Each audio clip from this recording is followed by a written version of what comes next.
आज हम दस्तक देंगे चीन के उस डर पर, या यूं कहें कि चाल पर, जो प्रधानमंत्री नरेंद्र मोदी के लाल किले वाली ललकार के 2 दिन बाद सामने आई है।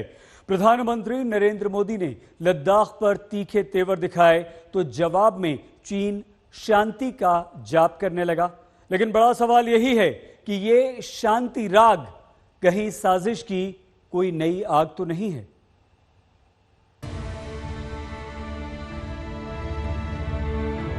हमारे वीर जवान क्या कर सकते हैं, देश क्या कर सकता है, ये लद्दाख में दुनिया ने देख लिया। भारत माता की, भारत माता की। लाल किले से उठी इस हुंकार से कैसे दहला ड्रैगन।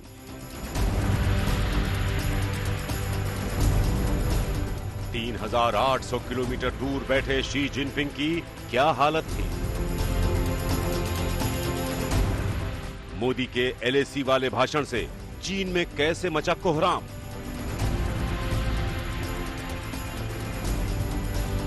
पीएम मोदी की ललकार से कैसे रास्ते पर आ गया चीन। का वक्त अब चला गया, हमें दुनिया में किसी से कम नहीं।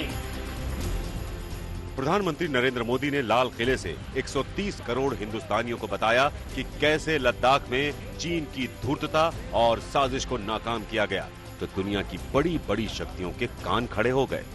और आजादी के 75 वर्ष जब पूर्ण होंगे।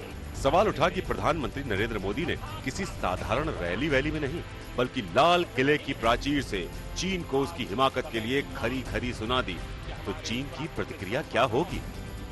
भले ही पीएम ने चीन का नाम नहीं लिया, लेकिन उनका भाषण का हर शब्द बीजिंग पर बिजली बनकर गिर रहा था। ऊंचाइयों पर चीनी हुकूमत का हेडक्वार्टर जिंगनहाई दहल उठा। चीन के राष्ट्रपति शी जिनपिंग जिंगनहाई में बैठकर अपने सलाहकारों से मंत्रणा करने लगे कि हिंदुस्तान के आक्रामक तेवर को शांत कैसे किया जाए। जिनपिंग और उनके सलाहकारों को लग गया कि उन्होंने सोए हुए शेर को जगा दिया है।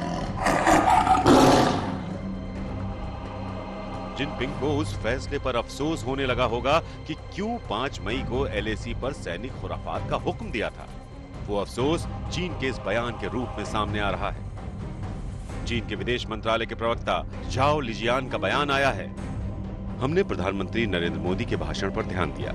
100 करोड़ से ज्यादा आबादी वाले हम दोनों उभरती शक्ति वाले पड़ोसी देश हैं। ऐसे में चीन और भारत का विकास न सिर्फ दोनों देशों और इनके निवासियों को फायदा पहुंचाएगा, बल्कि दुनिया और इस क्षेत्र में स्थिरता, शांति के लिए सकारात्मक ऊर्जा और समृद्धि लेकर आएगा। बहुत पुरानी कहावत है कि आया ऊंट पहाड़ के नीचे।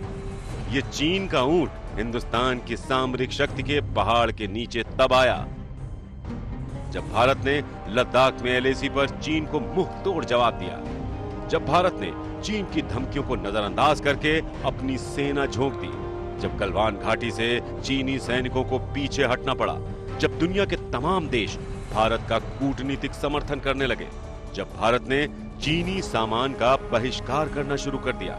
और इसीलिए जब लाल किले से भी प्रधानमंत्री मोदी ने लोकल के लिए वोकल का नारा बुलंद किया, तो चीन के कारोबारी हौसले कुंद होने लगे। ड्रैगन की पुरानी आदत रही है कि वो बात बात पर आंखें दिखाना चाहता है, लेकिन इस बार हिंदुस्तान के तेज और ताकत के सामने उसकी आंखें चौंधिया गईं।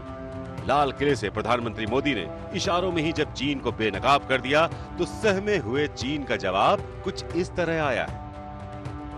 चीन और भारत के बीच आपसी सम्मान और समर्थन का ही सही रास्ता है और दोनों देशों के दूरगामी हितों के लिए सही है। चीन भारत के साथ लगातार काम करना चाहता है ताकि राजनीतिक तौर पर आपसी विश्वास को बढ़ाया जा सके, मतभेदों को ठीक से दूर किया जा सके, सहयोग को मजबूत बनाया जा सके और संयुक्त रूप से द्विपक्षीय संबंधों की रक्षा की जा सके। चीन के विदेश मंत्रालय के सबसे बड़े प्रवक्ता को बहुत ध्यान से सुनिए। लाल किले से अपने 85 मिनट के भाषण में प्रधानमंत्री नरेंद्र मोदी ने कमोबेश हर मुद्दे को छुआ, लेकिन उसमें युद्ध और सेना की भी बात हुई। प्रधानमंत्री ने 6 बार युद्ध और 6 बार ही लद्दाख का नाम लिया। 10 बार आर्मी का जिक्र किया, तो सबसे ज्यादा 32 बार आत्मनिर्भर शब्द का। प्रधानमंत्री मोदी ने सब सबसे ज्यादा जिस शब्द का इस्तेमाल किया वो आत्मनिर्भर है। लेकिन चीन ने आत्मनिर्भर भारत में अपनी बदहाली के छुपे इशारों को पढ़ लिया है। आज तक ब्यूरो।